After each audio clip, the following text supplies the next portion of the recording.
কি গো বৌমা, বেলা গড়িয়ে তো দুপুর হতে চললো, সকালের খাবার কি পাবো না নাকি? এই তো মা, হয়েই এসেছে, দিচ্ছি আপনাকে খেতে। এমন ভাব করছো যেন সারাদিন কত মহারাজ কার্য করো। ওই তো করো ঘরের টুকটাক কাজ, তার আবার কত বাহানা। আপনি রাগ করবেন না মা, এই তো আমার হয়ে গেছে, আমি দিচ্ছি। আসলে ছেলেটা খুব বায়না করেছিল তো, ওই জন্য দেরি হয়ে গেল রান্না চাপাতে। তা কি বায়না করেছিল আমার সোনার চাঁদ নাতি? তুমি আর মা না হয় ভিখিরি, তবে আমি তো না। ওর যখন যা লাগবে আমি দেব। আসলে মা, ছেলেটা বেশ অনেক দিন ধরে দিদার বাড়ি যাওয়ার জন্য বায়না করছিল। আপনি যদি অনুমতি দিতেন তাহলে। তোমার সাহস তো মন্দ না। তোমাকে না বলেছি ওই ভিখিরি বাড়ির সাথে কোনো রকম যোগাযোগ রাখবে না? আর তাছাড়া নিজের যাওয়ার শখ হচ্ছে, আর আমার নাতিটার ওপর দোষ চাপিয়ে দিলে অভাগীর বেটি। এ কি মা, আপনি সব সময় আমার মাকে অপমান করে কথা বলেন কেন? সে তো আপনার টাকায় খায়ও না, পরেও না। ও বাবা, মুখে তো ভারী চোপা হয়েছে দেখছি। আমার ছেলেকে খেয়ে শান্তি হয়নি, এখন আবার বড় মুখ করে কথা বলছো? লজ্জা করে না অলক্ষণে মেয়ে কোথাকার? আপনি এভাবে বলছেন কেন মা? এমন তো নয় যে শুধু আপনার ছেলে গেছে, আমার স্বামীও তো আমাকে ছেড়ে চলে গেছে চিরদিনের মতো। সব হয়েছে তোমার জন্য। তোমার মতো অলক্ষণে মেয়েকে ঘরে আনাই আমার ভুল হয়েছে। দেখুন, আপনি সব সময় আমার মৃত স্বামীকে নিয়ে এভাবে আমাকে খোঁটা দিয়ে কথা বলবেন না মা, আমার খুব কষ্ট হয়। এতই যখন কষ্ট হয়, মরে যেতে পারো না?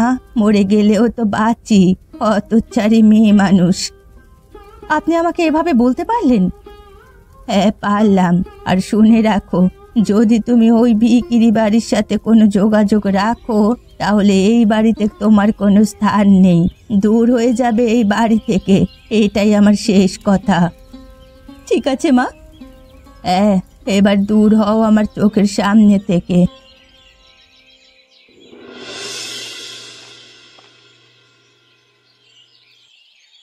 বুড়ি, রে বুড়ি, বাড়িতে আছো? বেরিয়ে এসো বলছি।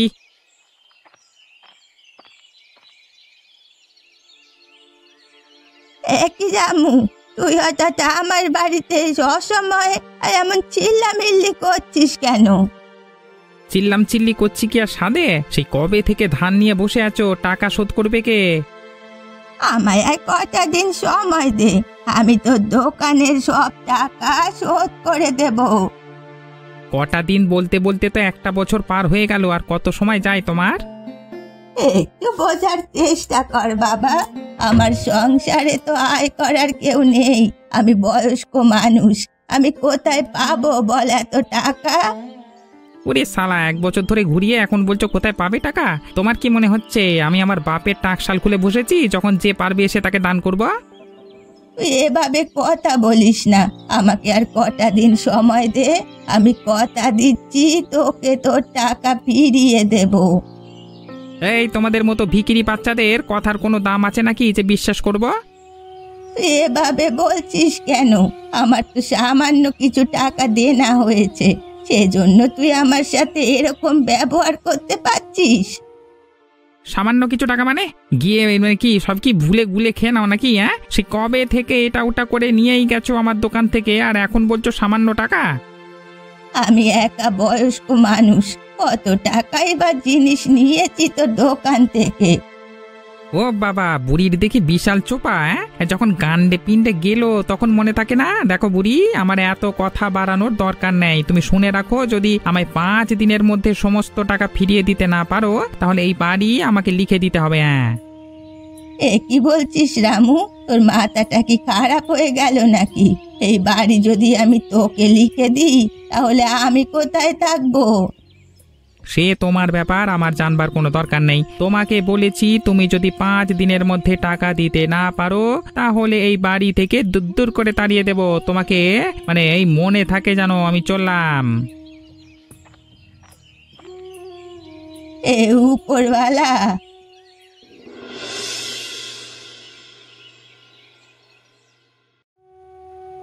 মা, ও মা, কি হয়েছে? কি হয়েছে তোমার? তুমি আমার সাথে কথা বলছো না কেন? কিছু হয়নি, তুই যা তো এখান থেকে। আমার কারোর সাথে কথা বলতে ভালো লাগছে না, বিরক্ত করিস না। ও ও মা, তুমি আমার সাথে এরকম করলে আমি কার সাথে খেলা করব, কার সাথে কথা বলবো? যার সাথে ইচ্ছে বল, আমাকে আমার মতো ছেড়ে দে, আমাকে বিরক্ত করিস না। ও মা, তোমার কাছে আমি বললাম আমি দিদার বাড়ি যাব, তুমি কিছু বললে না। আমরা কবে যাব দিদার বাড়ি? আমরা কোনোদিন আর দিদার বাড়ি যাব না, তুই ও কথা আর কোনোদিনও মুখে আনবি না। সে কি মা, আমরা দিদার বাড়ি কেন যাব না? একই গ্রামে থাকি, কিন্তু দিদার বাড়ি যাওয়া হবে না কেন? আমি তোকে এত কেনর উত্তর দিতে পারবো না, যেটা বলছি সেটা শোন। না মা, আমি তোমার সব কথা শুনি, যখন যেটা বলো সেটাই করি, কিন্তু আমি তোমার এই কথাটা মানতে পারলাম না। দেখ দীপু, জেদ করিস না, আমি তোর ভালোর জন্যই বলছি। তুই তোর দিদার বাড়ি যাওয়ার কথা ভুলে যা, আর কখনো ওখানে যাওয়ার কথা মুখে আনবি না। তুমি কেন বোঝো না মা? শোনোনি, দিদার বাড়ি ভারী মজা, আর তাছাড়া দিদা আমাকে কত কিছু ভালো মন্দ রান্না করে খাওয়ায়, কত আদর করে, কত গল্প শোনায়। আমি দিদার বাড়ি যাব, আমি তোমার কোনো বারণ শুনবো না। আমি সব বুঝতে পারি, কিন্তু আমি নিরুপায় বাবা। তুই আমার কথা বোঝ একটু, তোকে আমার মাথার দিব্যি, তুই ওখানে যাওয়ার কথা মুখে আনবি না। বললাম তো তোমার, আমি এই কথাটা কোনোভাবেই মানতে পারবো না। তুমি না গেলে আমি একাই দিদার বাড়ি চলে যাব, তোমাকে যেতে হবে না। তোর যা ইচ্ছে তুই তাই কর, আমাকে কখনো কিছু বলতে আসবি না। ঠিক আছে, যাও, আসবো না। তোমাকে আমাকে দিদার বাড়ি নিয়ে যেতে হবে না।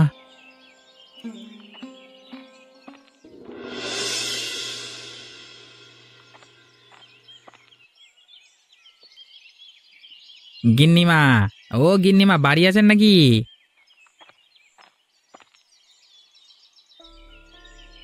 ও বাবা রামু, তুই তো দেখছি ডুমুরের ফুল হয়ে গেছিস, তোর তো এখন আর দেখাই পাওয়া যায় না। আরে না গিন্নিমা, আমি একটু সমস্যার মধ্যে আছি, সেই জন্যই আপনার কাছে বিচার নিতে এলাম। তোকে আবার কে সমস্যায় ফেললো? কার এত সাহস শুনি? আরে আমাদের গ্রামের ওই বুড়ি সেই কবে থেকে আমার দোকানে কত টাকা ধার করে বসে আছি, এখনো টাকা দেওয়ার নাম নেই। তা তোর যেমন দরদ উতলে উঠেছিল, এখন বোঝ আমার কাছে এসেছিস কেন? গিন্নিমা, আপনিও যদি এখন আমার দিক থেকে মুখ ফিরিয়ে নেন, আমি কোথায় যাব?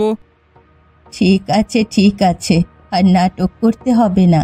এমনি ওই বুড়িকে আমার একদম সহ্য হয় না, আমি ওর একটা ব্যবস্থা করতে চাই। তাহলে কি করব এখন গিন্নিমা?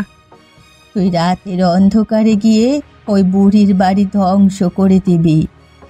এ কি বলছেন গিন্নিমা? তাহলে এই বুড়ির কি হবে? ওই বুড়ির কি হবে সেটা জেনে তোর বা আমার কি? কিন্তু কাজটা তো খুব কঠিন, যদি আমি ফেঁসে যাই? ঠিক আছে ঠিক আছে, আর বাহানা মারতে হবে না, বুঝতে পেরেছি। তুই মন দিয়ে কাজটা কর, তোর যত টাকা লাগবে আমি তোকে দেব। ও তাহলে ঠিক আছে, আপনি কোনো চিন্তা করবেন না, আমি মন দিয়ে কাজটা করব। কেউ যেন জানতে না পারে রামু, আমি ফাঁসলে কিন্তু তোকেও ছেড়ে দেব না, কথাটা যেন মাথায় থাকে। আরে গিন্নিমা, আপনি কোনো চিন্তা করবেন না, আপনি নিশ্চিন্তে থাকুন।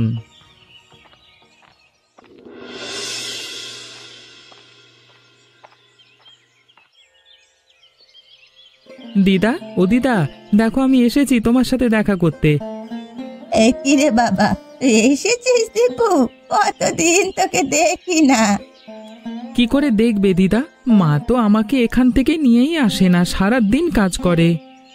কি করব বল, বাড়িতে তো অনেক কাজ থাকে, সেজন্য হয়তো সময় পায় না।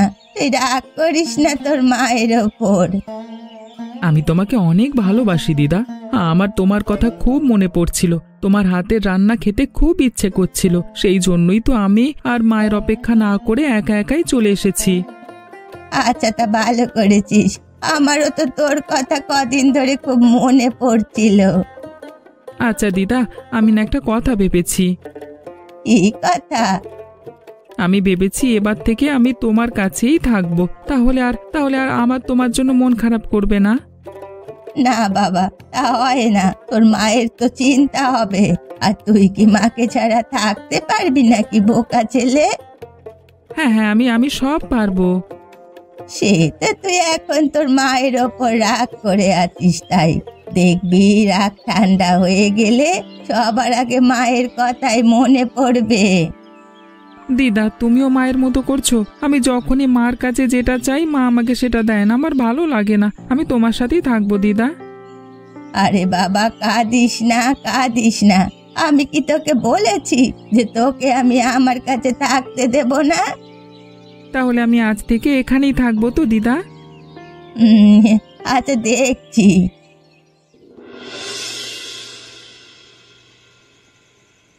গিন্নি, আরে ও গিন্নি, এইদিকে এসে বসো, তোমার সাথে আমার কিছু দরকারি কথা আছে।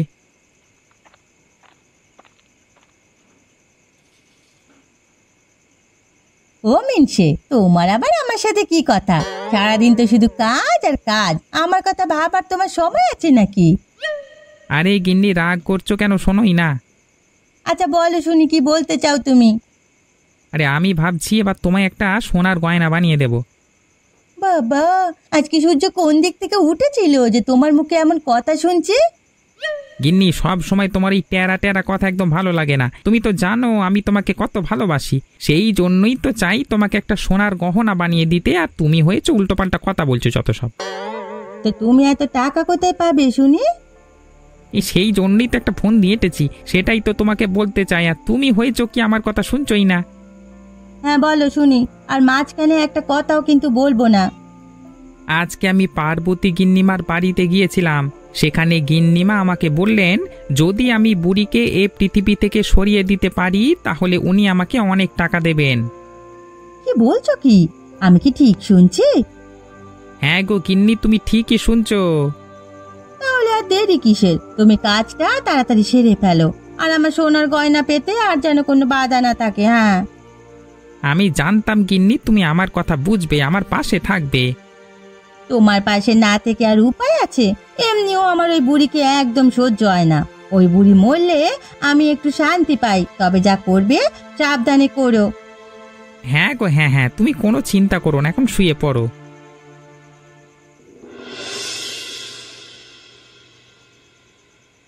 কি গো বৌমা, এত রাত হয়ে গেল, আমার নাতিটা যে বাড়ি ফেরেনি সেদিকে তোমার কোনো খেয়াল আছে? আমারও খুব চিন্তা হচ্ছে, ছেলেটা রাগ করে যে কোথায় চলে গেল আমি কিছুই বুঝতে পারছি না। বুঝতে পারছো না, না ন্যাকামো করছো? প্রথমে আমার ছেলেটাকে খেয়েছো, এবার আমার নাতিটাকেও খেতে চাও, তারপর আমার সম্পত্তি একা বসে রাজত্ব করবে, তাই না? সেটা আমি কোনো মতে হতে দেব না। ছি ছি মা, আপনি এইসব কি কথা বলছেন? আমি এমনিতেই আমার ছেলেটাকে নিয়ে চিন্তায় মরে যাচ্ছি, আর আপনি এই সময় এরকম উল্টোপাল্টা কথা বলছেন।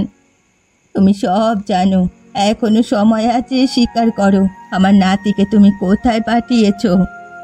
আমি জানি না মা, ও দুপুরবেলায় বারবার দিদার কাছে যাবে বলছিল, আমি ওকে নিষেধ করায় ও আমার ওপর রাগ করে বাড়ি থেকে বেরিয়ে যায়। কেন বৌমা, ওরা তো দিদার বাড়িতে কি? আমি না বারণ করেছি কোনো ভিখিরি বাড়ির সাথে যোগাযোগ রাখা যাবে না? আমি ওকে বারণ করেছিলাম, কিন্তু ও আমার একটা কথাও শোনেনি। আমি কি করব বলুন? আমার নাতিটার কানে বিষ ঢেলে ঢেলে এখন নাটক করা হচ্ছে। আমি কোথায় বিষ ঢেলেছি মা? আমি তো নিজেই আপনার সামনে বসে রয়েছি, আমি কি কোথাও গিয়েছি? তুমি কোথায় যাবে? হতভাগী তোমার মতো অলক্ষণে মেয়ে মানুষকে কে রাখবে নিজের বাড়ি? মা, এখন নিজেদের মধ্যে ঝামেলা না করে দীপুটা কোথায় গেল একটু খোঁজ নিন না, আপনার তো অনেক চেনা জানা আছে। আমি কি করব আর কি করব না সেটা কি এখন তোমার কাছ থেকে শুনতে হবে নাকি? আমি সেটা বলিনি মা আপনাকে, আপনি আমাকে ভুল বুঝছেন। তোমাকে আমার ভুল ঠিক কিছুই বুঝতে বয়ে গেছে। আমি তোমাকে আগেও বলেছি আর এখনো বলছি, আমি চাই না আমার পরিবারের বংশধর ওই গরিব ভিখিরি বাড়ির সাথে কোনো রকম যোগাযোগ থাকুক। আমার কথার যদি অমান্য হয় তাহলে তোমাকে আমি ঘাড় ধরে বাড়ি থেকে বের করে দেব, মনে থাকে যেন। এ উপরওয়ালা, আর কত কষ্ট দেবে আমাকে তুমি? তুলে নাও আমাকে।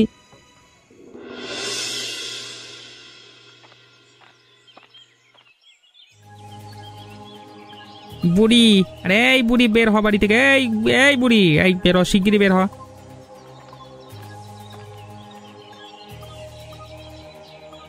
একই রামু, তুই আবার আজকে আমার বাড়িতে এসে ভাবে চিল্লামিল্লি করছিস? অনেক সহ্য করে ফেলেছি তোর নাটক। হ্যাঁ, আমি আর একটা দিনও সময় দিতে পারবো না, আজকে আমার টাকা যেভাবে হোক তোকে দিতেই হবে। তুই তো আমাকে 5 দিনের সময় দিয়েছিলি, তাহলে আজকে হঠাৎ আবার এসে এভাবে কথা কেন বলছিস? আমি একদিনের মধ্যে এত টাকা কোথায় পাবো? সেটা আমার জানবার কোনো দরকার নেই। ওই কেনবার সময় মনে ছিল না, তাই না? দেখ রামু, আমি তোকে আগেও বলেছি আমাকে কটা দিন সময় দে, আমি তোর সব টাকা শোধ করে দেব। তোমাকে অনেক সময় দিয়ে ফেলেছি, আর আমি একটা দিনও সময় দিতে পারবো না। হয় তুমি আমাকে টাকা দেবে, না হলে এই বাড়ি থেকে আজই বের হয়ে যাবে। একটু বোঝার চেষ্টা কর বাবা, আমি এই বয়সে কোথায় যাব? এই বুড়ি, এই তোর অনেক নাটক শুনেছি বে। এই আর কিছু শুনতে চাই না। বললাম না বের হবি বাড়ি থেকে। বেরো বেরো।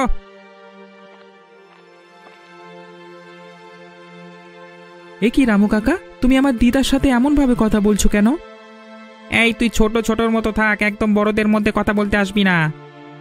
তুমি আমার দিদাকে যা নয় তাই বলে অপমান করবে আর আমি চুপচাপ শুনবো? সেটা কখনই হতে পারে না। ওরে, এখন তো দেখেছিস অপমান করতে, এরপর গায়ে হাত তুলবো, কি করবি বল? তুমি আমার দিদার গায়ে হাত তুলেই দেখো না, তোমার হাত ভেঙে রেখে দেব। যত বড় মুখ নয় তত বড় কথা। এইটুকু মানুষ হয়ে তুই আমাকে হুমকি দিচ্ছিস? তুই জানিস আমি তোর কি করতে পারি? তোমার যা করবার তুমি তাই করো, আমি তোমাকে ভয় পাই না। কিন্তু তুমি যদি আর আমার দিদার দিকে চোখ তুলে তাকাও, তাহলে আমি তোমাকে শেষ করে ফেলবো, কথাটা যেন মনে থাকে। ঠিক আছে, আমি এখনকার মতো চলে যাচ্ছি, তবে এই অপমানের বদলা আমি নিয়েই ছাড়বো। আমার হাত থেকে তোমাকে কেউ বাঁচাতে পারবে না বুড়ি।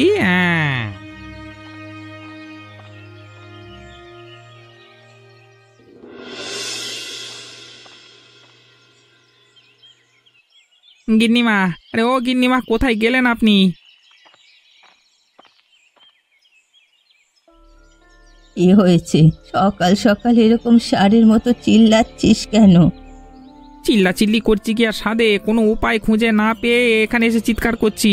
ওদিকে কি কাণ্ড ঘটে গেছে, আপনি কিছু খোঁজ রাখেন? কেন রে, আবার কি কাণ্ড ঘটলো শুনি? আজকে সকালে আমি বুড়ির বাড়ি গিয়েছিলাম বুড়িকে ধমকাতে। সেখানে কি হয়েছে আপনি জানেন? আরে এত ঘুরিয়ে পেঁচিয়ে কথা না বলে কি হয়েছে পরিষ্কার করে বল, আমি কি করে জানবো না বললে? সেখানে যখন আমি বুড়িকে ধমক দিয়ে বাড়ি থেকে বের করে দিচ্ছিলাম, তখন দেখি আপনার নাতি দীপু বেরিয়ে এলো। কি বলছিস কি? দীপু ওই ভিকিরি বাড়িতে কি করছে? ওকে না বারণ করেছিলাম ওই ভিকিরি বুড়ির সাথে কোনো রকম যোগাযোগ না রাখতে? তবে শুনুন, আরো কত কি বলেছে ওটুকু ছেলে। কি কি বলেছে শুনি? বুড়ির প্রতি কত দরদ। বলে কি না, আমি যদি ওই বুড়ির সাথে খারাপ ব্যবহার করি আমাকে নাকি মেরে হাত ভেঙে দেবে। ভাবুন একবার, কত বড় সাহস! কি এত বড় সাহস? দীপু তোর সাথে এ ধরনের কথা বলেছে? বৌমা, ও বৌমা, কোথায় তুমি? এদিকে এসো বলছি। কি হয়েছে মা, আপনি আমাকে ডাকছিলেন? তোমার এত বড় সাহস, তোমাকে বারবার বারণ করা সত্ত্বেও তুমি আমার নাতির মাথাটা এভাবে চিবিয়ে চিবিয়ে খেয়েছো। আর আজ সেই কারণেই ভিকিরি বুড়ির জন্য রামুকে অপমান করেছে। আমি তো এসবে কিছুই জানি না। তুমি কি জানো আর কি জানো না সেটা জেনে আমার কোনো দরকার নেই। আমার মাথা আগুনের মতো টকবক করে ফুটছে। আমি আজকে এর শেষ দেখেই ছাড়বো। মা, আপনি একটু শান্ত হন। এতটা উত্তেজিত হলে আপনার শরীর খারাপ করবে। আমি কি করব আর কি না করব সেটার কৈফিয়ত কি এখন তোমাকে দিতে হবে? দূর হয়ে যাও আমার চোখের সামনে থেকে।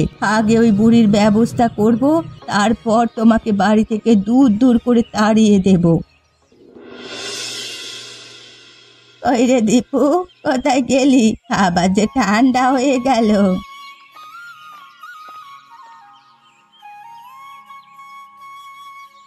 এই তো দিদা, আমি চলে এসেছি। তুমি আজকে আমাকে কি খাওয়াবে?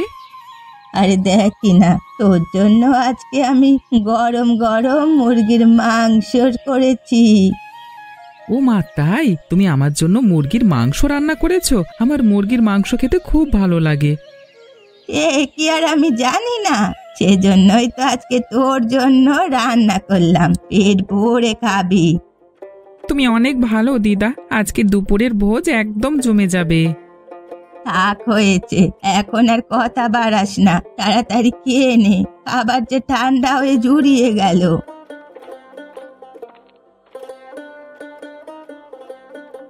বুড়িমা, আরে ও বুড়িমা।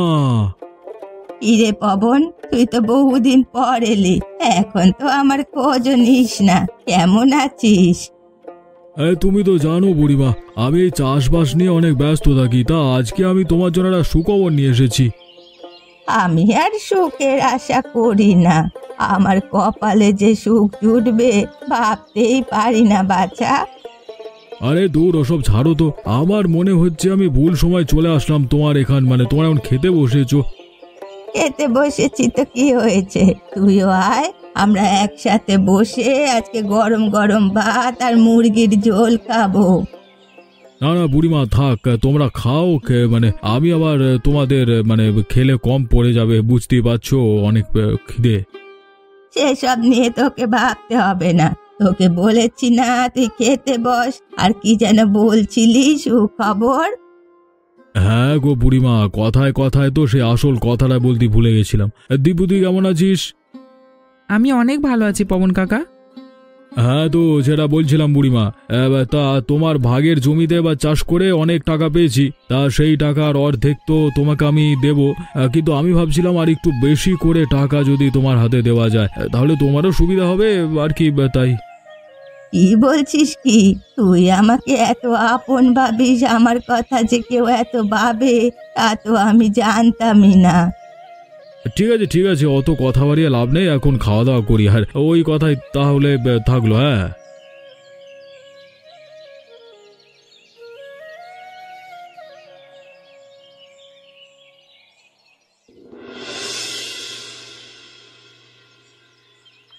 গিন্নি, হ্যাঁ ও গিন্নি, আমি চলে এসেছি।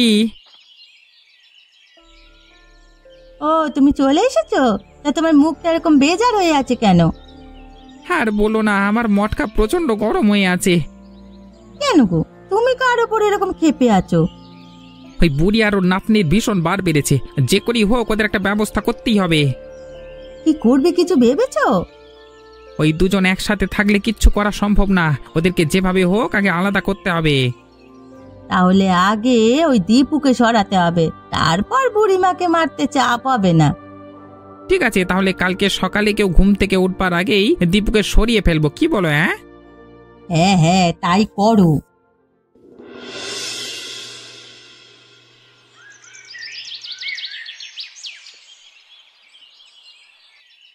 ও, পেটটার মধ্যে কেমন একটা গুড়গুড় করছে, কালকে বোধহয় বেশি খাওয়া হয়ে গেছে। যা, একটু বাইরে থেকে ঘুরে আসি।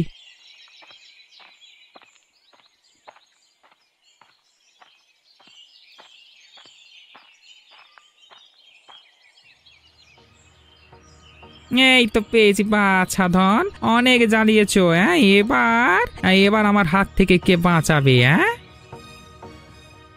এ কি রামু কাকা, তুমি এখানে আর আমাকে এভাবে এভাবে ধরে নিয়ে কোথায় যাচ্ছ? এই শালা চুপ কর, একদম চিৎকার করবি না, তাহলে এখানে তোকে মেরে মাটি চাপা দিয়ে দেবো শালা। বাঁচাও বাঁচাও, রামু কাকা আমাকে কোথায় ধরে নিয়ে চলে যাচ্ছে? দিদা, ও দিদা।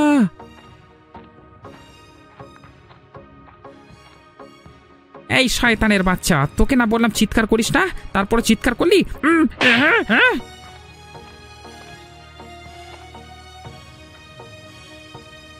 রামু, এই রামু, তুই দীপুকে নিয়ে এত সকালে কোথায় যাচ্ছিস? আমি আমি আমি ওকে যেখানে নিয়ে যাই তুমি এসবের মধ্যে ঢুকবে না, পাবেন না, তাহলে কিন্তু খারাপ হয়ে বলে দিলাম। পবন কাকা আমাকে বাঁচাও, দেখো এই শয়তানটা আমাকে খুব মেরেছে, আমাকে নিয়ে কোথায় চলে যাচ্ছিল। কি, তোর এত বড় দুঃসাহস? তুই এইটুকু একটা বাচ্চা ছেলেকে এভাবে মেরেছিস, তো লজ্জা করে না? এই ওকে ছাড়, ওকে ছাড়, নইলে কিন্তু এখনই আমি গ্রামের লোক জড়ো করে তোকে পিটিয়ে মারবো। আরে আরে পবন দা, আমাকে ক্ষমা করে দাও, আমি এ সমস্ত কিছু আমাদের গ্রামের গিন্নিমার কথাই করেছি, আমার কোনো দোষ নাই ভাই।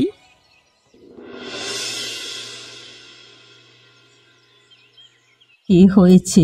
কি পবন, এত সকাল সকাল সবাইকে এভাবে জড়ো করার মানেটা কি? মানে আপনি এখনো বুঝতে পারছেন না আপনি এতটা খারাপ কি করে করতে পারেন? হ্যাঁ, মুখ সামলে কথা বল পবন, তুই কার সাথে কথা বলছিস তুই জানিস? হ্যাঁ অবশ্যই জানি, একজন অহংকারী স্বার্থপর মানুষের কথা বলছি। বেশি বাড়াবাড়ি করিস না পবন, তাহলে কিন্তু। তাহলে কি আপনি যেভাবে আপনার নাতিকে মারতে চেয়েছিলেন, মানে আমারও সেই একই অবস্থা করবেন, তাই তো? এ কি বলছিস? আমি আমার নাতি দীপুকে কত ভালোবাসি, ওকে কেন মারতে চাইবো আমি? আপনি বলেননি রামুকে দিয়ে দীপুকে মারতে? এই দেখুন দীপুর কি অবস্থা। এ কি বাছা, ওর এমন অবস্থা কি করে হলো? তোর যে কপাল থেকে রক্ত বেরোচ্ছে। কি করে এরকম হয়েছে বুঝতে পারছো না? তুমি লোক লাগিয়েছিলে আমাকে মারার জন্য। সে আমাকে না পেয়ে আগে তোমার দীপুকেই মেরেছে। আমি আমার ভুল বুঝতে পেরেছি, আমাকে ক্ষমা করে দাও। দীপু, তুই আমাকে ক্ষমা করে দে। আমি তোর ঠাকুমা হয়ে তোকে আগলে রাখতে পারিনি। আমাকে তোমরা এইভাবে বেঁধে রেখো না, আমাকে ছেড়ে দাও। আমি এসব গিন্নিমার কথাই করেছি, কোনো দোষ নেই আমার। তোর এত বড় সাহস, তুই আমার নাতির গায়ে হাত তুলেছিস? আমি তোকে কোনো মতেই ছাড়বো না। আর বুড়ি, তুমি আমাকে ক্ষমা করে দাও। আমি আর কখনো কাউকে অপমান করে কথা বলবো না। দিদা, ঠাকুমা, আমি তোমাদের দুজনকে খুব ভালোবাসি। তোমরা যে নিজেদের মধ্যে মিলমিশ করে নিয়েছো, এতেই আমি খুশি। তবে আমি চাই যে আমার দীপুর উপর যে হাত তুলেছে তার শাস্তি হোক। তুমি নিশ্চিন্তে থাকো বুড়ি, এই রামুকে আমি আজ জুতো পেটা করে গ্রাম ছাড়া করব। যার জন্য করি কলা সেই বলে চোর। ছেড়ে দাও, ছেড়ে দাও আমাকে। সবই যখন ভালোই ভালোই মিটে গেছে, তাহলে আমি চাই আজকে সন্ধেবেলায় আমরা সবাই মিলে একসাথে পেট ভরে ভোজ করব। আচ্ছা বেশ, তুই যা বলবি তাই হবে। তোমরা যদি এরকম দুষ্টু মিষ্টি গল্প শুনতে চাও তাহলে আমাদের চ্যানেলটা অবশ্যই সাবস্ক্রাইব করতে ভুলো না কিন্তু। হ্যাঁ, আমি এখানে দাঁড়িয়ে রই।